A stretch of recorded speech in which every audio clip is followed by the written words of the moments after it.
In this video, we're going to take you all the way from the start of an embroidery design all the way through finishing an embroidery design and all the steps in between. So we're working on the Bernina 880. In this video, we're going to take you all the way from the first step that you need to do an embroidery design to the last step.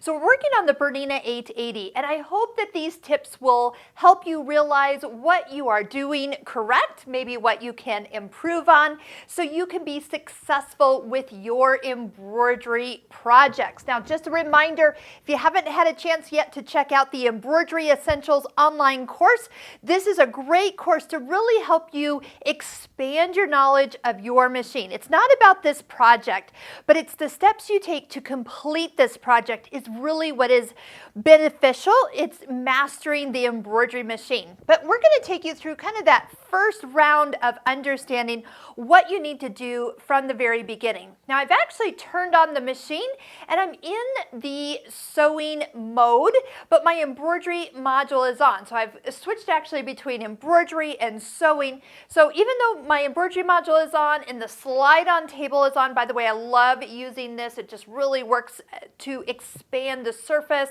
I've already got my fabric hoop, so we have a video for you to watch on how to hoop the fabric. And notice I just set it kind of on the inside of the machine. That way it's not in the way. We won't be putting that hoop on until our machine actually tells us to do so. So let's start from moving from the sewing side of our machine to the embroidery side. Touch the little home button and select the side with the embroidery hoop. So when you get to the first screen, we're going to work with some of the built-in designs. So I'm not doing anything external. I'm actually in and using the designs that are in the back of the Bernina 880 Plus manual, so you can kind of see all the different designs that are in there. So those will hang out where the butterfly folder starts.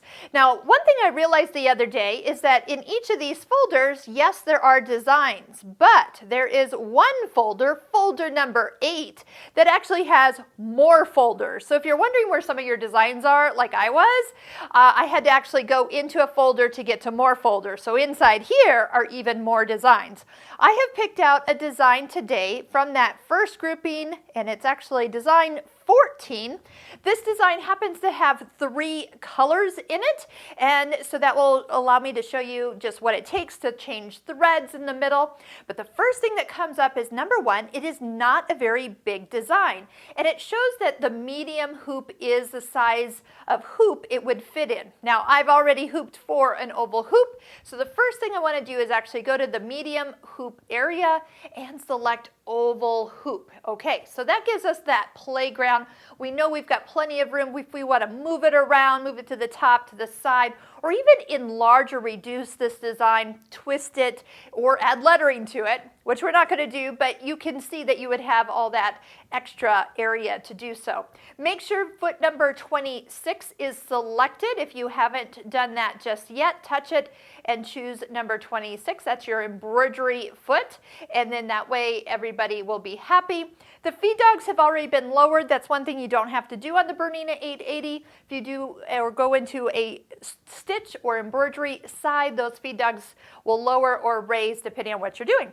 Also, I do have the straight stitch throat plate on, so I have selected that. So just in case I forget and I go to sew something later and pick a zigzag, for example, I'm not going to break my needle. It's going to limit me. So I love using the straight stitch throat plate for embroidery. It's just the right plate to use. Again, we have lots of different videos on the Bernina 880. In each of them, I'm going to give you the reasons why we do all these setups to really get you the most successful results. Next, if you do want to move this design at all, you can touch and drag it, and you can touch the eye to go in and even do some enlarging or reduction. So if you want it to be a little bit smaller or bigger, again, you can turn these knobs here and you could actually fill up the entire hoop size here. Yes, and it would add the stitches in. That's one thing nice about Bernina is if it originally had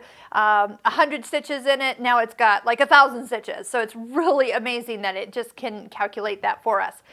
I'm going to put everything back to normal just by making sure we're at the kind of just center, normal size, nothing too crazy at this point. But before I do anything, I want to see where this embroidery design is going to stitch. So if you'll go into the I for information and then slide all the way down to where it says check.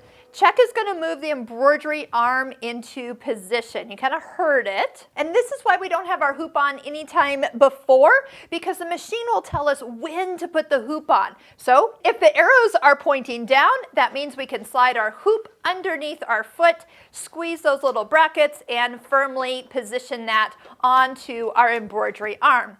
Once it recognizes that that hoop has been placed, you'll get a new screen showing you something's going to move. Go ahead and confirm that.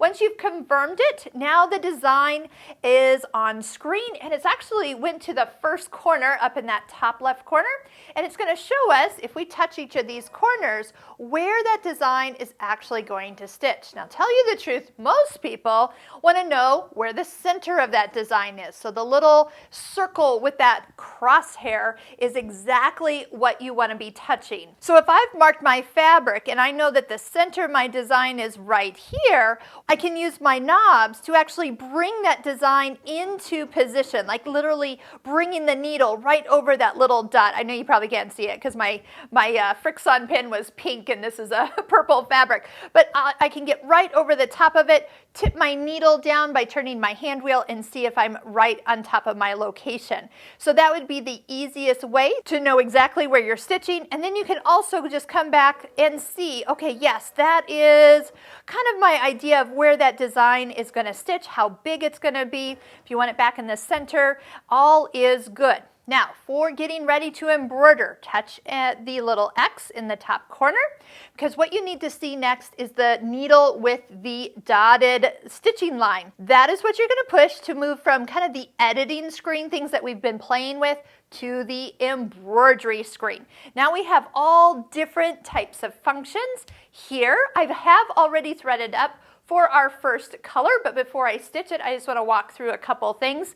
Number one, it always tells you which color you're on. So if I touch the arrow here, it moves to color 2, and then it moves to color 3. So if I only wanted to stitch out those flowers, I could just skip color 1 and 2 and go to the flowers and stitch just those items. If I just wanted this kind of curly Q here, I could do just that. And if you can't see the stitching on screen just because the design was saved in white, you can actually go in and change the color of the design in the color area. So you could actually come in here and pick a different color for it to actually, so it can show on screen. So just know that that is an option for you. But for right now, I can see most of it. I know exactly which area it's going to stitch first because it's going to gray out everything else. Now you see that that green blinking light is ready for me to push. Usually you can just hold on to this thread just gently while you go ahead and touch and hold this to stitch. The last little screen here, it's reminding us that we do want to have our embroidery bobbin case threaded for embroidery tension. So we do have a video for how to do that. It's more than just what you do for sewing. There's actually kind of a 1-2 part. So you get a little bit more tension on the bobbin and it pulls those threads to the back side. So I'm going to go ahead and check that and then touch and hold my green button until it starts to stitch.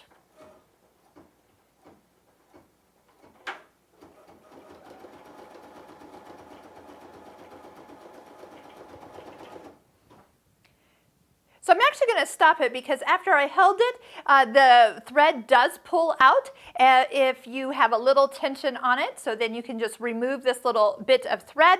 Go ahead and push the start button again. And what you can do is you can speed up the process here. And if that's not fast enough, then you touch the rabbit on screen and it goes even faster. So whatever you're comfortable with, definitely get comfortable with it stitching at full speed. If your table is wiggling at all at this point, it is time to reevaluate your table work surface situation. Bernina 880 really needs to be on a solid surface with no extra jiggle. Now, if you do have any bobbin thread coming up while you're stitching, you do want to go on screen and reduce your top tension. That's nothing wrong with your machine. It's just you're balancing out the two threads that you've actually selected to use at this point. So usually the tension is at 2.75, and I would go down to like say 2.0, and that should kind of hide any bobbin thread that might be coming up. So we're just going to let this color finish out. It will stop and it will alert me to changing our color for the next step.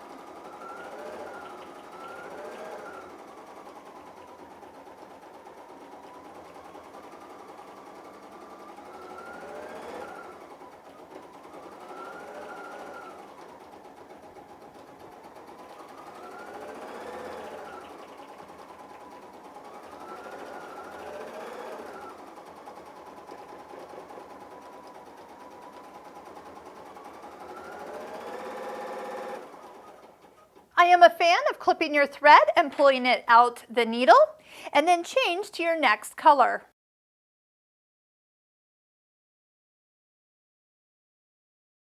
I will tell you, you can just use the needle threader and push the start button, and it'll just go ahead and start stitching. Notice that I have to hold it just long enough for it to begin. That way you don't accidentally bump it and it starts when you're not expecting it. So you can see here where it's actually stitching within the design.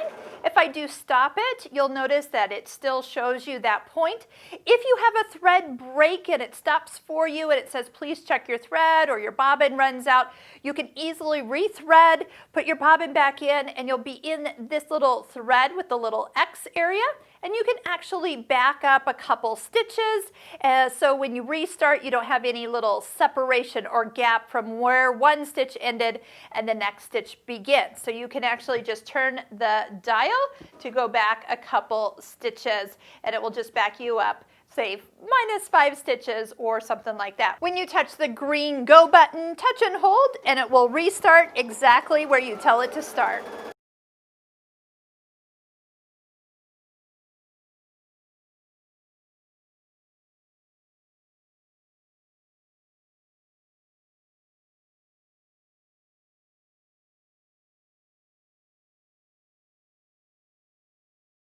Isn't that pretty? Now when you get to the end, your screen will show two options. Number one, you just want to touch the checkered flag because you are completely done. Number two, an option is actually to have this design be repeated, meaning you would unhoop and go ahead and get ready to stitch a row of them. So if we were to just touch that, it will have you reposition your hoop, and then it will allow it to go ahead and be prepped for another design to be stitched touching the last one. Now you can do all sorts of things here, so that is a whole nother area that we can explore at a later time. So let's just say we are done, and I'm going to X out of those. You're going to need to get back to where you started. Let's say we're ready for a completely new design. Go ahead and touch the folder, and then touch the arrow coming out of that folder. So now you're back completely out. You can pick a new design and it will bring it in with that other design not there. To take the hoop off, go ahead and squeeze the bracket, lift up, and then pull the hoop to you. So this is what we have. I do notice that one of the threads was not prepped or programmed to cut. So taking a pair of curved scissors and pushing up against that last stitch, it's been locked, so we don't have to worry about it coming out. And then what you want to do is pull up on that thread, and let's see if I can do this here, and then push down with your curved scissors. You want to make sure you don't have a little extra like tail sticking out of it after you've actually cut it, and then you don't have to worry about that. But let's look at one last thing. As we flip it over, we're going to look at the tension. Now this actually looks really good. I know it looks a little jaggedy because we are on a tearaway stabilizer, so as it went around here, it kind of looks like it's perforating the stabilizer. And that's correct. You're going to find that'll be really easy to remove. We do have the color from the top pulled to the back side, so we know we're going to get that good looking tension on the front. So if any of the white thread from your bobbin is up top, then we know that we're not going to see the color on the back. So again, that is what we're supposed to be looking for on the back side. So as you can see, designs look so much prettier stitched out than they do just on your screen. I hope you'll take time to go through your machine, stitch out a few, even a couple of the built-in designs to really realize what all is built into your machine. If any of these tips have been helpful for you, make sure you give us a thumbs up, subscribe to our YouTube channel, and check out all the links below that will take you to other resources and all 120 videos that we have done on this Bernina 880 sewing and embroidery machine.